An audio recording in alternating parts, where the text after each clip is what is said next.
This is the Work Smart Hypnosis podcast, session number 335. Dawn Smith on Hypnotic Introductions. Welcome to the Work Smart Hypnosis podcast with Jason Linett, your professional resource for hypnosis training and outstanding business success. Here's your host, Jason Linett. Let me kick this week's episode off with a personal nuance first before I introduce this outstanding conversation you're about to listen to.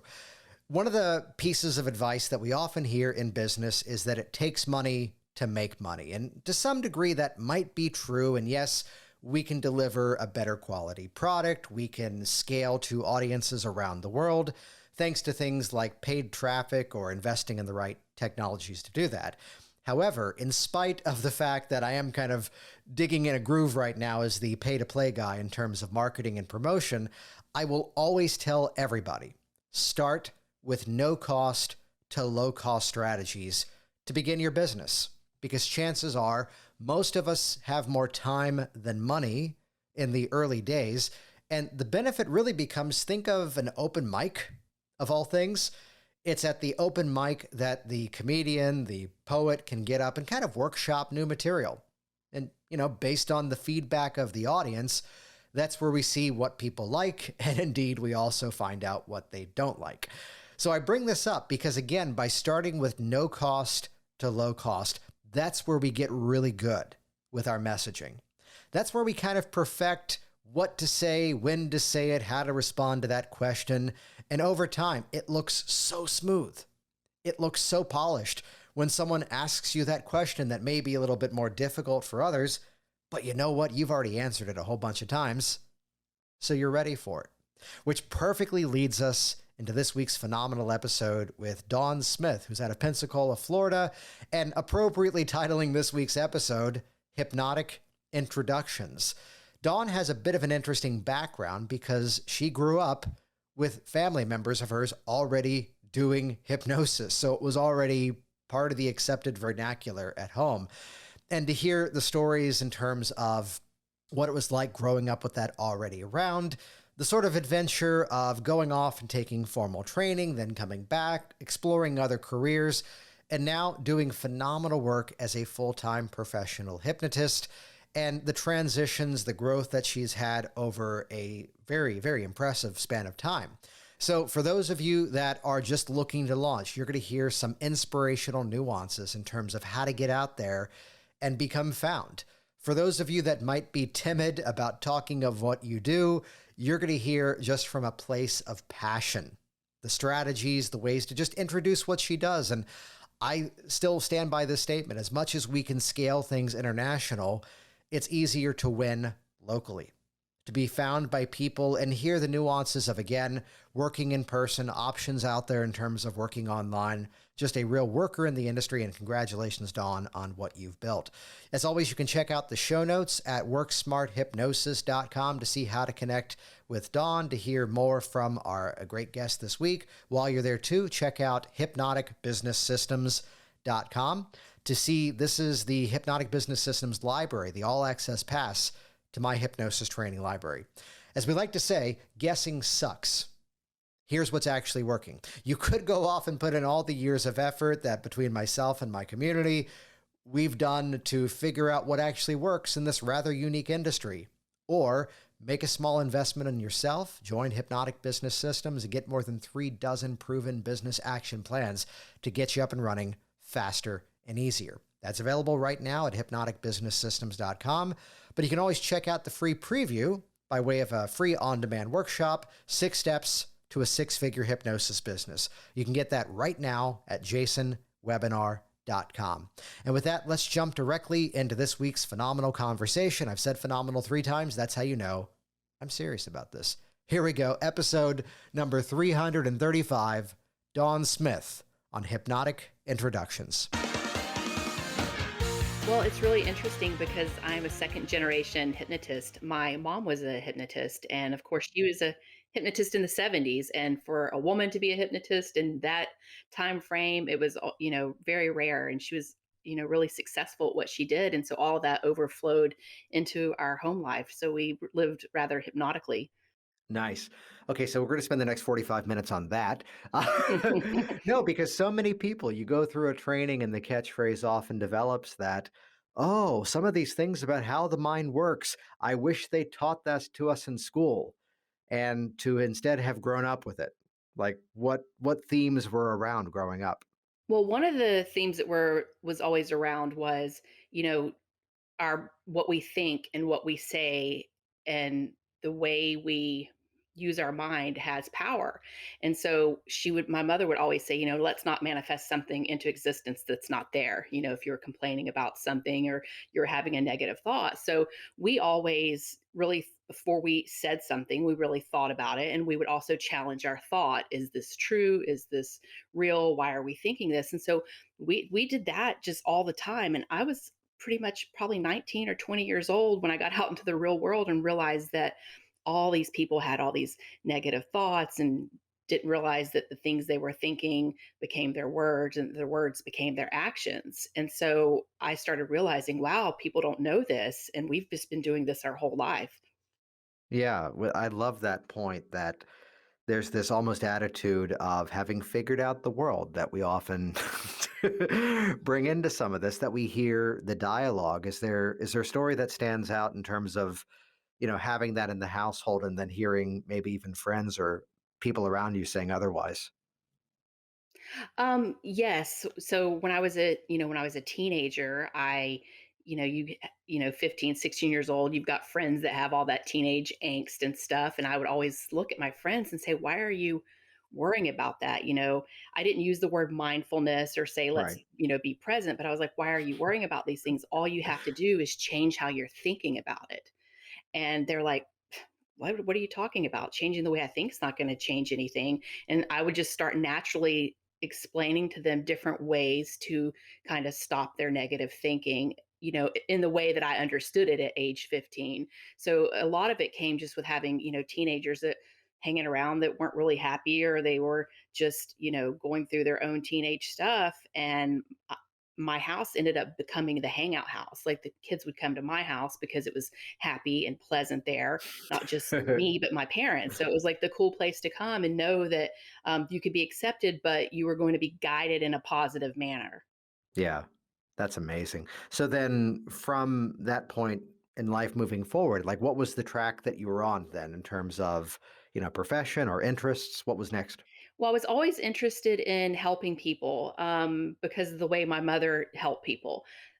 I also had a real entrepreneurial spirit, and that came from my dad. I mean, when I was a young kid, he was, always showing me and teaching me ways to, you know, have my own business or not be working for someone else. So I had a lot of different things that I did over the years. But even in my early 20s, when I was really young, I went to school to do hair. I loved being a hairdresser. I did that for a short amount of time, but I realized I didn't really like that. I just liked owning a salon and training everyone else and, you know, the business aspect of it. So I had a lot of entrepreneurial endeavors over the years, and they started becoming more and more related to helping people.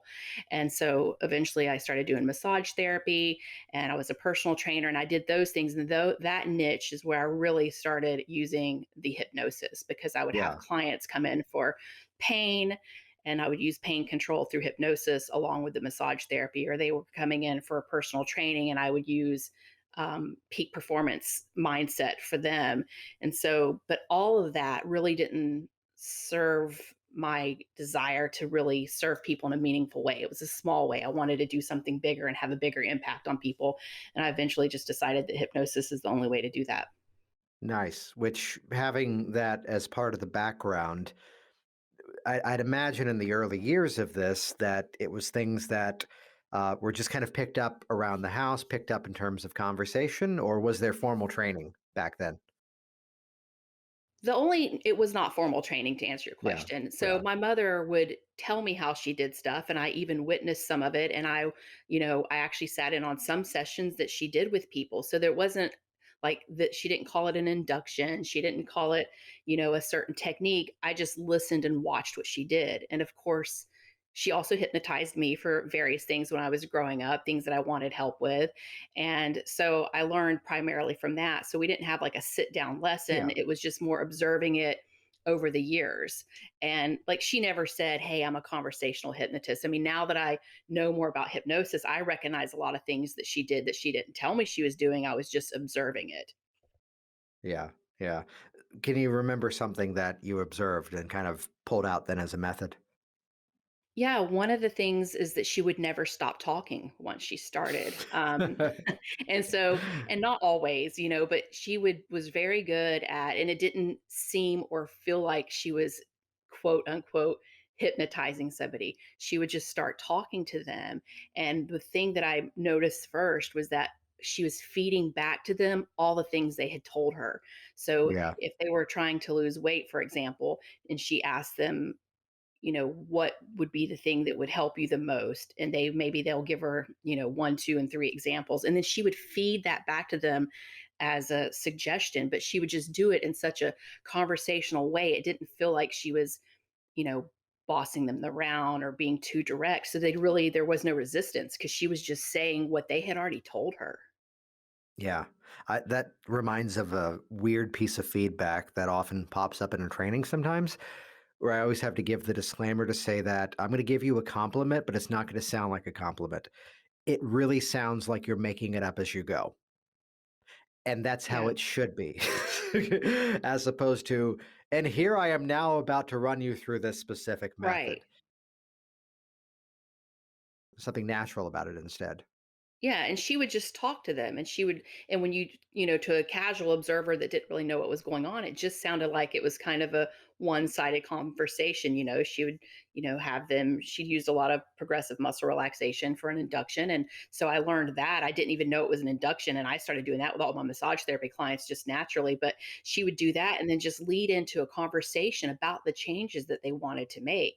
And it was just really fluid. It didn't seem like a specific technique was being applied. It just seemed like someone who cared about you was talking naturally about the thing you needed to do and the goal you needed to reach and how best for you to get there. Now, this brings up, and we tend to bounce around in this conversation sometimes in a wonderfully non-linear way. But I'd be curious to hear from your sort of expectations coming into this process, genuinely being born into it, and it already being around versus now seeing people who are learning, looking to get up and running. What do you see as some of those sticking points that other practitioners, let's say it here, create for themselves? One of the things that I've noticed when I'm talking to other hypnotists, especially new hypnotists, and even some that aren't so new, is getting really caught up in technique or worrying about what technique you're going to use. Because the bottom line is all techniques work in the right situation with the right person. But I hear people saying, well, should I use parts therapy or is this NLP going to work or should I use this squashing technique or what induction should I use? And the truth is, it doesn't matter if you're listening to your client and you're being present with your client and you're really truly paying attention to what they're saying, they're going to give you everything you need for that session. And you teach this all the time that the script writes itself when you're talking to your clients because they know best what they need. You just have to deliver it to them in a way that they can understand it. They're going to give you what they need. So instead of being caught up on, which technique you're going to use, just make a genuine human connection to and listen to what they're saying. And that's when the techniques become even more secondary. The techniques become even more natural. And, the part two of that is yes, the client does write the script for us, but the clients don't also realize that they're speaking in code and they're talking in specific techniques sometimes too. Yeah, sometimes they are. Yeah, just being open and listening and hearing, it's like, oh, that's what we're going to do today. All right, sure, let's go there.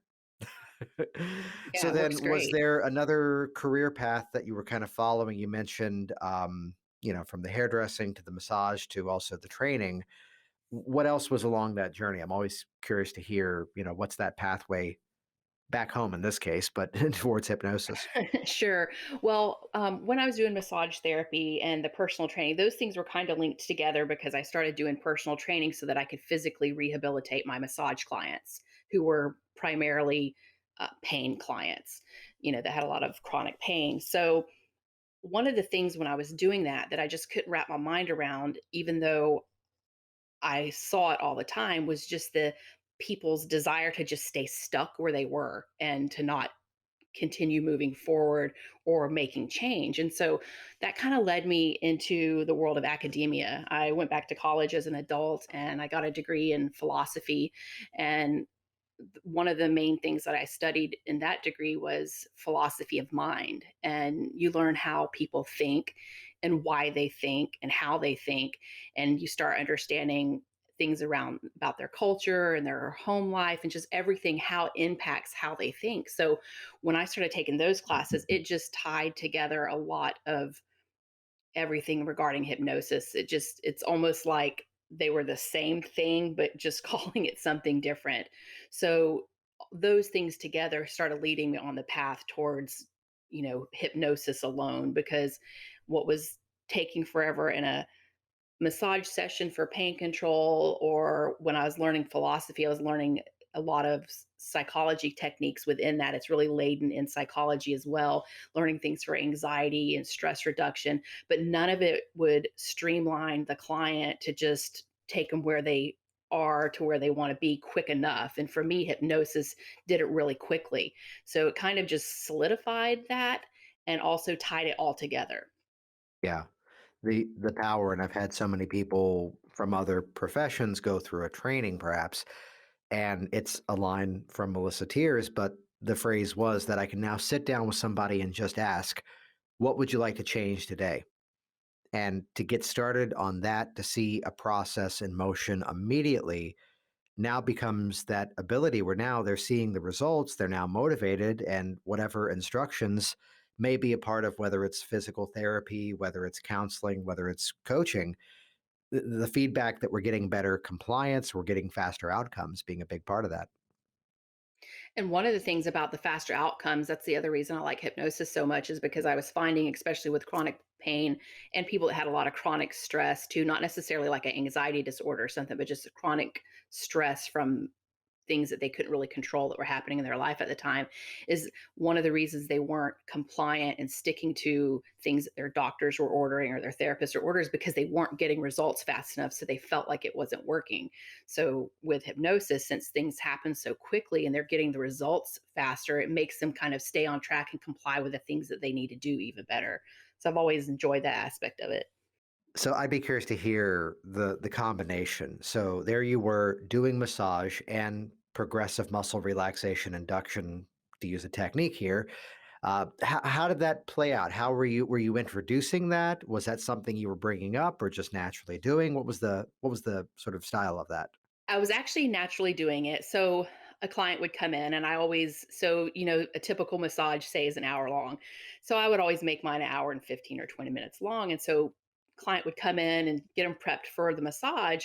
And as soon as I would have them on the massage table, I would ask them to take a nice deep breath. And I would explain to them that I'm going to talk to them for a few minutes and that I wouldn't talk to them through the whole massage because I wanted them to relax. And so I'd have them take a nice deep breath and I would just start in from muscle relaxation from the top of the head all the way down to the toes. And I'm telling you, they were melting into the table before I ever even got to their shoulders with my hands.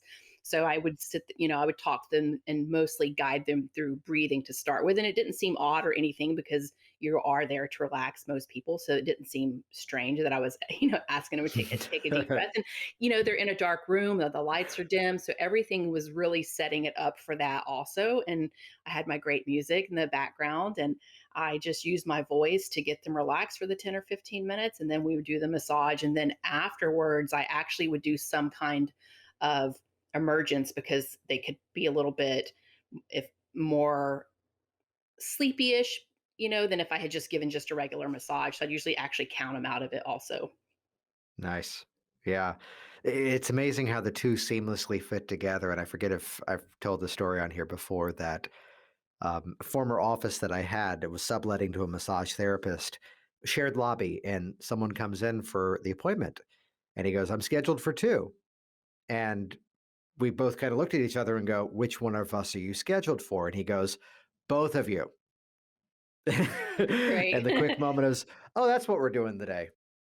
Yeah. Okay. And the experience of doing the two, I love the nuance though of I'm going to talk at the beginning and then, it'll fade away at that point. But then bringing it back in, especially for the emergence, there's already something beautifully hypnotic that's going on in that experience. Right. So then at what point was the thought process? And I know you went off and then did training, but what was the process then of, let's say, coming back to it and letting this become more career oriented? So I've been doing hypnosis, on and off for years. I mean, I think the first time I did full hypnosis to somebody was when I was 15 years old. So I've been doing it informally for many years. When I say informally, I always had a job or a career or something that I Yeah. was doing. And so when the pandemic hit last year, I was working for a nonprofit organization, and we had to shut down for a few weeks. And I recognized in the beginning that this few weeks is going to be a few months and no telling what's going to happen. And that little bit of time off made me realize I'm not going back to working for someone else and doing something, even though it was a great organization, it wasn't reaching people on the level that I wanted to. And so I wanted to have something to show for my downtime from the pandemic. And I didn't really want to waste any time. So I immediately went to work putting together a business plan. Hmm. Yeah. So then, of that startup plan, what were some of those elements? What were some of those bullet points you focused on then? Well, the very first thing I did was I got certified with the ICBCH, and I joined a couple of your programs. And I also joined one of Richard Nongard's plans.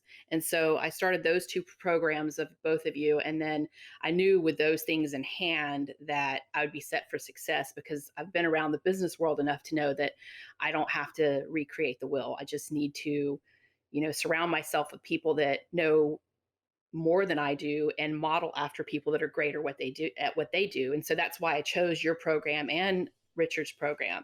And so I started those, and then I just started consuming and gobbling up all things hypnosis, books, videos, other people's, smaller trainings.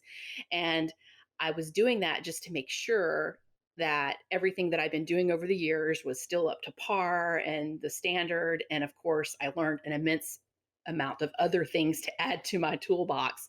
So I did all those things. And then the very first thing I did, though, once I got those trainings, was kind of pick and choose where I wanted to start in them. And that's one of the things that I love about your hypnotic business systems is you have it laid out to where you can go from the beginning to the end, or you can jump around if there's something specific you need to work on. And so I immediately, right off the bat, created a velvet rope strategy, so that as I was building my list of clients, I was feeding them through that funnel so that by the time they got to me, they were ready. So I was only talking to people that were ready for change. I didn't want Yeah. to, spend my time talking to people that were on the fence. Nice. Yeah, I want to highlight that here. And it's not, for those that don't yet know what this is a reference to, it's an application funnel where people go into the calendar, they pick a time, so it negates the game of phone tag or, I'll call you at this time. What about that time? Just here's the link and they schedule. There's a few other hypnotic business things that are inside of it, especially the onboarding. But I'm curious to highlight this for you though, because here you were, really setting your own hours. And correct me on this, you were kind of more using like a co-working space, temporary space at that point, right? Yes, correct. Just Yeah. temporary space. What kind of spaces were you using? It was a shared office space. It was somebody who was a therapist, and she was only working a few days a week. So I was working on the days that she wasn't working, and it was great, but it wasn't allowing me to be full time. And, we'd every now and then have a scheduling issue or something like that. So I was working in a, regular office space, but it wasn't mine. It was somebody else's. Right. I so I take my bag into work every day. I had a portable little office that I took in, set up every day, and then took it home when I left. Yeah. I'm trying to remember whose story it was, someone who had an office that was like that. And the story was that it was one room in like a co-working space that was set up for like a therapy sort of configuration. And the line was there was one nail on the wall, and behind the sofa were like six different people's certificates. And just everyone stashed their stuff behind the sofa. You'd go in and hang yours up. And now Right. that was your office. Well, I had a little bit of, I had a good reason for having mine. I was just very transparent with my clients. We were hit by a hurricane in September Yeah. of last year. That was pretty bad, and office space is really hard to find. And I was just straight up with my clients.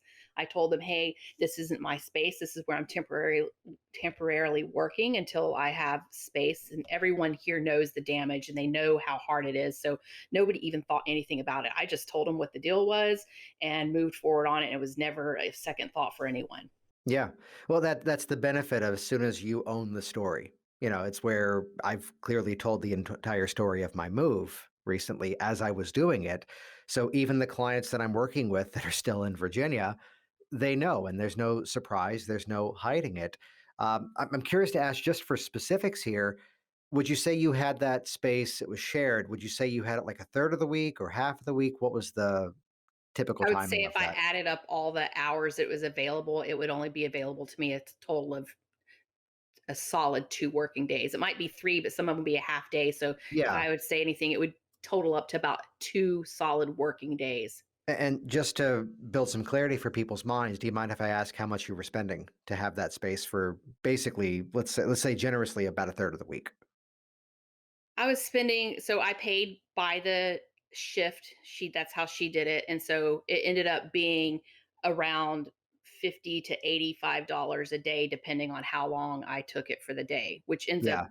being more than what I'm actually paying for rent now on a new space. Yeah, I was going to say, but that presents the situation where, I was always cautious with some of the images from my office because it built the idea that that's what a hypnosis office needed to be.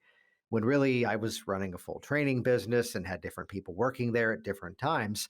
But the single room, single office, and I'm imagining for yours, you were basically paying for it as you used it and not paying it for you when you didn't use it, right? Correct. I was always using it on the days she was off, but I was paying her, for that as we went along. So I was Yeah. paying for it as I was earning money. But still an amazing way to get the foot in the door, have something that you could actually get started with. As I always say, work to outgrow it. Right. And I love the nuance, though, that what you're now making use of is technically less, right? It is. It's a lot less actually. And Yeah. so now I just recently signed a lease on a space. And so it's a private office, but it's in another building with a lot of other therapists. There's about 6 of us that work in there. There's a beautiful reception area, kitchen, all the things that you need. And I have 5 other wellness practitioners in there. Most of them are licensed mental health counselors. And so I like it because when somebody walks in the door, it's it's kind of like having shared space, but not. It's the best of both worlds. I have my own private office in there. I can come and go as I please, but it's set up for wellness and improving your life because of the other type of practitioners that are in there. And it's in a pretty sought after area in my neighborhood where I live. So it's good for clients. They like coming there, they're comfortable there. And of course, it helps when they come in, and everybody there who works in the building's goal is to help your life get a little bit better. There's so many options like this, and I told you this before we jumped on the recording that this is being recorded about a month and a week or so before it comes out. And as I said earlier, carpet is soft. Putting it in is loud. So I'm in a what is it pipeline workspace in Orlando. I've been here since early in the morning doing sessions and then a couple of recordings, and even to walk around the hallways. There's so many people doing therapeutic work here. Some have curtains, some have just the frosted out windows and amazing reception. So we don't need to have our own space, simply having the one room. You launched a business though during a pandemic. Did you do much online? I did not do much online, Yeah, and which is odd. I feel like, as a general rule, for most people, that's the best way to go because you can, have people all over the world coming to see you. But because of the pandemic, it just worked out that everyone was so ready to connect with someone that doing it in person was working for me, and people were so ready to just make a change. They were kind of like me. They had some time off. Everybody was shut down. And so they had time to reevaluate what they wanted to change in their lives. So it was a real good opportunity. So, and where I live, we were shut down from about March to July. So at the end of July, when everything could open back up and people could, go into another office, they were ready. I already had everybody ready to go. They were ready to see somebody, they were ready to get in office, they were ready to make change. So I just started doing it based on talking and visiting and basically the gift of gab with everybody in town. Yeah, so talk about that, more of a social way of doing the business, which, by the way, you are only about 450 miles from me, which is weird. That's the fun of Florida. You're in Pensacola, right? I am in Pensacola. We're Yeah, close. because back to neighbors, back to Virginia is 850, but this is a wide state. Right. We're quickly learning, which is why the sound quality is so good, by the way, because it's a closer connection, right? Oh, that's good. Well, and we're on 2 different time zones still because 'cause I'm in Central Time. Oh, So, that's right. I Yeah. almost messed that up today, Jason, because you're saying, "Hey, let's do 3:30," and in my head, I'm like, "Yeah, 3:30," and it wasn't until this morning I realized, "Oh my goodness, I'm on Central Time." Yeah, I'm in the future. That's what happens there. So, more of a social way of getting the business up and running, getting out and talking to people, which you shared something before we jumped on that I'd love you to highlight. That there was an active choice in terms of keeping a lot of the business more based upon, I'm going to carefully use the term social marketing, not necessarily social media, though social marketing is a part of that. Um, talk about that in terms of making that as a decision in the startup timeframes. So because I had limited space and I had some other obligations that I needed to wrap up before I could just launch full time, full throttle into everything, I was kind of carefully curating a clientele, so to speak. And so rather than just putting it out there to every single body and just not having any control over people contacting me, I was a little more careful about that because the one thing I didn't want to do was have, 50 people call me up today and then I can't actually see them. So I was curating the list of people to come see me at the same rate that I had time and space available to me. So I just talked to everyone. The funny thing is by nature, I'm actually an introvert, but I love things relating to hypnosis and change so much that it's just easy for me to talk to people. So I talk to everybody everywhere I go, store clerks, business owners, waitresses, servers, everywhere I go, I just talk to people. And, if you're talking to people long enough, they'll ask you what you do or it'll come up. And I'm not necessarily talking to them to tell them about hypnosis. I'm just creating a connection with them. And it's an authentic connection. And so then when the time does come, they already feel like they know me. They already feel like, hey, she's kind of a friend. She's got my best interest because they've seen me or talked to me so many times. So I make it a point when I'm out and about to always talk to people, always acknowledge people, and always make myself known to them so that if they ever do want to create a change, they have somebody that they can, know, like, and trust. Yeah. What I love about that is nearly any training event is going to bring up the similar themes about let people know what you do. Don't just hide it. Talk about it. And some would go, well, what's a technique for that? What should I say? And the easiest thing is to say, put a book on the table when you're sitting at a coffee shop. That's like a hypnosis book. And someone may very well stop and go, what's that? And now you're in conversation. But you're exactly right that the moment we just start to engage and let's call it out, be human, the natural question will pop up as to what do you do? And as soon as that's there, what kind of responses were you getting then as to then you're talking to somebody, here comes the profession question. Now you say hypnosis. What was that response for you? I've had a wide range of Yeah. responses. Almost all of it has been very positive. Sometimes people don't actually know what it is. The most recent thing, and she actually became a client of mine for anxiety. She said, we started talking and she asked me what I did. And I told her, and she said, "Oh, so you talk to dead people?" And I said, "Nope, that's not it." And before I could say anything, she's like, "Oh, you're the one that's got like that does like the tea leaves and you read them and tell people their future." And I was like, "Nope, that's not it either." And so I'm How many cracking more up. guesses? Yeah, I'm Yeah. cracking up while she's saying this. And so she now realizes that I'm going to let her run the gamut of all these things. And she just kept coming up with all these bizarre things. And I finally told her what I did. And she was like, "Oh my God, can you help me with uh, panic attacks?" And we started talking about that. And she booked a client there, a session with me shortly thereafter. Yeah. I'm walking into a high school in New Jersey about 12 years ago, about to do an assembly, and the front desk receptionist goes, "Oh, the hypnotist is here. He's going to give us the winning lottery numbers." Oh, that's great. Too bad you Like, can't do that. it's like you have no idea what I do you?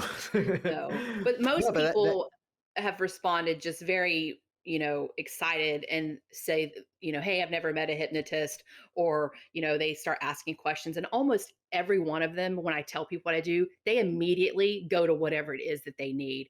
yeah. Oh, my back's hurting. Do you help with pain?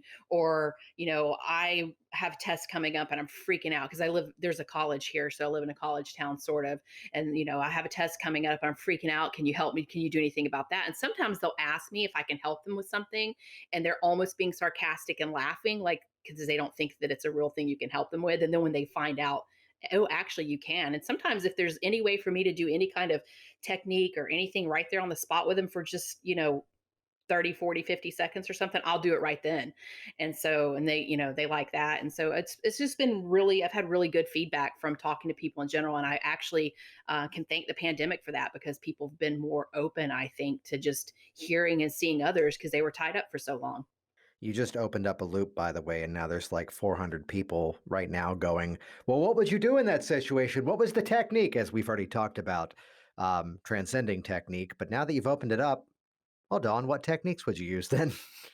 Okay, well, I recently at the grocery store, I had a girl that was at she was a manager there, and I kind of knew her from going in and out. And like I said, I talked to everybody, and so I knew her, and so she was telling me, "Oh my God, I'm freaking out," and she told me what she was freaking out about. She had an upcoming MRI type thing, and so she was just really upset about a medical thing, and so she right there on the spot was starting to escalate. I'm not going to say she was having a full on panic attack, but she was talking really fast. Her speech started getting really pressured. And I held my hand up in front of her and I said, "Do me a favor." I said, "Just look at my hand." And she looked at my hand. I said, "I want you to take a nice deep breath." And I said, went into a tapping method. So I started showing her, I didn't touch her since it's a pandemic. I said, "Look," I said, "I want you to tap here." And so I had her tapping and taking some deep breaths. And so I did like a modified EFT technique, I guess, right there on the spot. And she, not only did she calm down, people started surrounding us. I turned around. Now I have to say, I felt good about helping her, but there was a part of me that was like, "Oh my God, I have an audience," and it stressed me out a little bit. I Yeah. turned around and there was a handful of people standing there, and one girl was recording me on her phone. Mhm. And so, if I can, and so she is somebody, she actually did not become a client of mine, but she did refer her daughter to me. So it Yeah. paid off for her immensely because she now knows there's a tool that she can do. And I got a referral out of it. Yeah. I'm just imagining now someone's putting out the hat and no, but I mean to seize the opportunities. These are those moments that really create some of the greatest word of mouth. I've talked for years about business networking and what I would get up and talk about, what I would get up and do. And here's the moment where it's someone about to give their keynote at a BNI meeting and simply doing a quick, like 2 or 3 minute version of a fast phobia cure before the meeting, and exactly what you just described. What was the moment where the person got up and gave the presentation and enjoyed it, and at Right. the end goes, "And Jason helped me. Thank you so much. I could have never done this." And having these moments of just being willing to get out there, and if something didn't work, you could have done something else. Exactly. Or really, as you brought up already, the beauty of progressive muscle relaxation, simply doing something of that nature is going to dial it down at least some percentage. Yeah, it does. It helps a lot. And so, and because I'm talking to people when I'm out and they see my face, they don't think it's weird when I'm saying, "Okay, girl, you got to look at my hand and take a nice deep breath." And I Yeah. approach it from a very friendly, casual, non-domineering way when I'm doing something like that, obviously, but they don't take it as a put off because they see me and they've seen me before and I've chit chatted with them before. And now it's like, okay, she knows what she's doing. And so even if they're not ready, they know somebody else that's ready for change. There's an element inside of this, and correct me on this if I've got some bits of this incorrect, but I just want to highlight for people listening to this that someone could hear this conversation and suddenly go, yeah, but she's in a smaller area where people are closer to each other and they know each other. That won't work where I live, which is the fun game that people often play. Um, Everything you're saying, there's always a community that can be found somewhere. Well, as long as there's people, there's a community. Exactly. Yeah. I mean, my town, I think there's about a quarter million people here, and Yeah. there is a handful of hypnotists here. And no matter where you live, there's stores. You're going to be out and about. You're going to shop. You're going to go into businesses. You're going to go to an attorney's office. Whatever you're going to do, you're going to be out and doing things. And so I don't care what your business is. And I've built other businesses on that too. And so I knew for me that that worked, just by engaging with people. I mean, I know people that I've seen 50 times and have no clue what they do. And so, unless I'm asking, and I just feel like if you put it out there to people, you know, the more people that know you, the more people will know you. So, I feel like if you're in a community and you think that that won't work in your community, I would really challenge you to remove that limiting belief. And for what it's worth, I had two people who scheduled calls with me just to chat things about their hypnosis business, and both got the same feedback. It's that people do business with people. And right now, you have a really nice looking website with the same stock photos that anyone else can buy, and there's nothing that makes you stand out. Right now, it's just information and pretty photos. So let's now bring you into the story and let people meet you. And that's really what creates that irreplaceable brand. That it's no longer the game of, oh, someone else is charging this for the session. I'm only charging that. When no, they want to work with Dawn Smith. Yeah, it's true, and I mean, I'm like that. When I wanna have a service done, especially a personal service, I wanna go to somebody that I know. I don't wanna go to somebody that, like you said, stock picture and you've never even heard them speak. Like, I wanna have some kind of connection. If it makes it better and it makes you trust them a little bit more. So, I mean, I know as a consumer, that's what I want, so why wouldn't my clients want the same thing?